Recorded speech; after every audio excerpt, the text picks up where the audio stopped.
Now, messy relationships, work and debt are all areas explored in the comedian Sara Pascoe's debut novel, Weirdo. Yeah, it follows a tour of the UK and, of course, her regular appearances on TV comedy favourites like Would I Lie to You?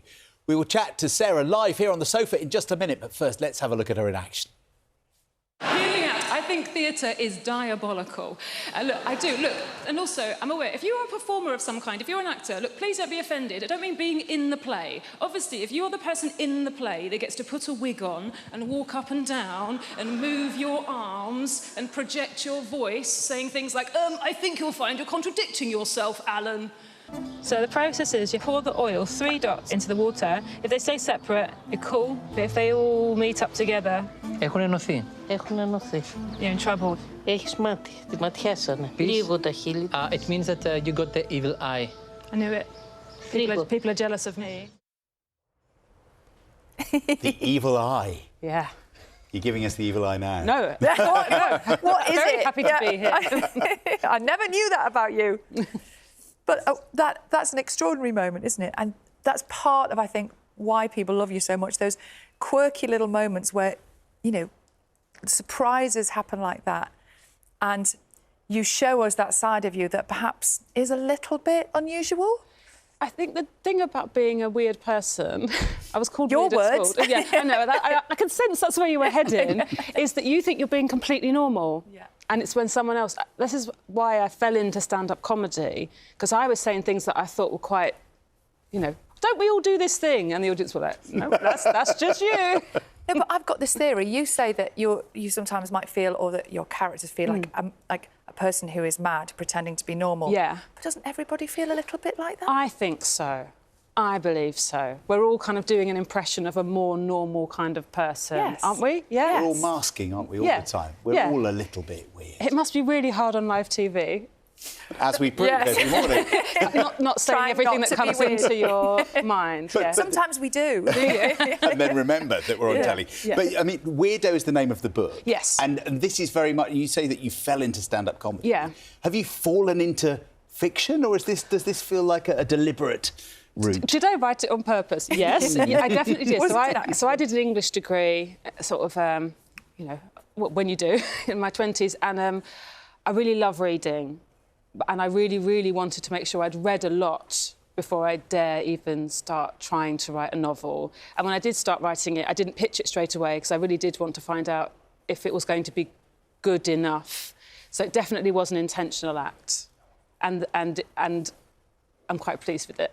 Yeah. That doesn't sound arrogant. No, yeah. that doesn't sound mad or weird or anything. Yeah. No, it sounds great. Yeah. And you've written non-fiction before. Yes. But it sounds like fiction is a little bit freer for you. It's much more creative. It feels a lot like being a... You know, at school, when you're sort of sitting with your crayons, colouring in, and you have a lovely piece come over you, it feels more like that. And you can just follow the story and the characters. Whereas sometimes researching is, you know, quite dry, or you feel a big responsibility, or, you know, you're trying to say quite serious things, or I was. It's an escape, I guess. Yeah, well, fiction is definitely an escape, isn't it? It's an adventure, being someone else for a while. And that's why we love reading so much, is spending time in someone else's brain. And your lead character, Sophie, you were very keen that she would be real. Yes. Unlike some of the other characters that we might read in similar kinds of books. I wanted her to have a very real life. So something I felt frustrated about reading is that no one was ever skint. Like, people could always just get cabs or on aeroplanes or have holidays. And there's something about growing up, and especially now with the cost of living crisis, lots of us all the time are doing maths. Maths in the supermarket, maths if I buy you a drink now because you bought me a drink, that means that I can't get the bus home.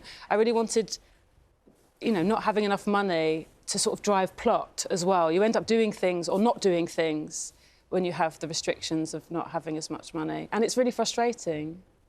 And if writing for you can be like an escape, what is stand-up then? Because to me, that just looks terrifying. I tell you what, though, because I've got 2 young children. I've got a 6-month-old and a 2-year-old. And when I turn up to gigs, people go, what are you doing? You've got these young kids. And I'm like, this is the only place I feel like myself again.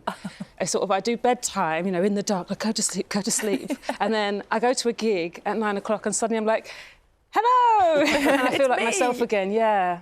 Oh, isn't that so at the interesting? moment, it's a click happens where I go, yeah, I'm not just someone's mum. I'm not just covered in sweet potato and banana in my pyjamas all day.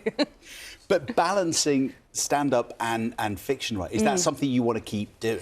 I'd really love to, yeah. The really brilliant thing about stand-up is most days you work 20 minutes max. Imagine that. You just turn up at work 8:30, 10 to 9, I'm finished work. And that does leave a lot of time. Obviously, you have to write your stand-up, but I really enjoy writing. And so being able to write for a chunk of the day and then go and do stand-up is really amazing for me. We've noticed a little bit of a theme about you, haven't we? Which is that lots of the things that you do are about being different. All right, yeah. How you must actually quite like talking about our differences and how actually being different at times is the best way to be. I think the key with audiences is they want to... They like universal emotions, but they don't want to hear about a life or a perspective that's exactly the same as theirs. That's why stand-up's actually... The live scene has really changed in the sort of 15 years I've been doing it, is audiences really like to hear about different perspectives. That's why we have this huge diversity now, and it's much, much more diverse than it used to be, much more representative. So I think as human beings, we want to go, I felt that, but I've never been there. Or I have done that, but in a different way to you. That's really interesting, because it's when we read a novel, when we see stand-up, we kind of want escapism, don't we? But we also want normal. It's that conflict. Yeah. I don't know if it is a conflict. I think it's both things. I think it can be both. Yeah, I think entertainment comes from going to a different world, but it feels real if we've felt something similar, maybe. So we go, OK, I'm being told something truthful. And you say, don't you, that you decided really early on in life that you wanted to be famous. I had the arrogance, and I do say it called arrogance because I respect confidence. Teenagers, absolutely so sure of their minds, aren't they? Yes. So I was a sort of 14-year-old being like, I'm going to have an Oscar at 22, I'm going to have this and the other. And I really did feel... I was saying to someone the other day, you know when you do leavers shirts at school? Yeah. And you'll sign each other? I signed mine, Sara Pascoe, in brackets, the famous one. That's manifesting. I hope that's framed That's what they call somewhere. it. They call it that now. Yes, I'm not sure. But no one was looking at me going, oh, she's got star quality. But now they're selling their lever shirts on eBay, signed by the Sara Pascoe. They're not. They're watching going, how's she on telly again? Not at all. It's lovely. And how has it worked out, being famous? Everything you dreamt I of? really do like it. I know some people who get recognised are like, oh, God, I'm just trying to have, you know, breakfast with my kids. And I'm like, hello! I have the opposite, where someone goes, oh, are you? And I'm like, yeah. And they're like, oh, I know your sister. I'm like, OK. I thought this was sewing bee. All right. I know your sister. I love that. It's great to have you here, Thank you Sara. for having Thank you so me. much. You Simon's shirt in a minute. And, Sarah's novel, The Weirdo, famous Sara Pascoe. is out on Thursday. Great stuff, thanks. It's just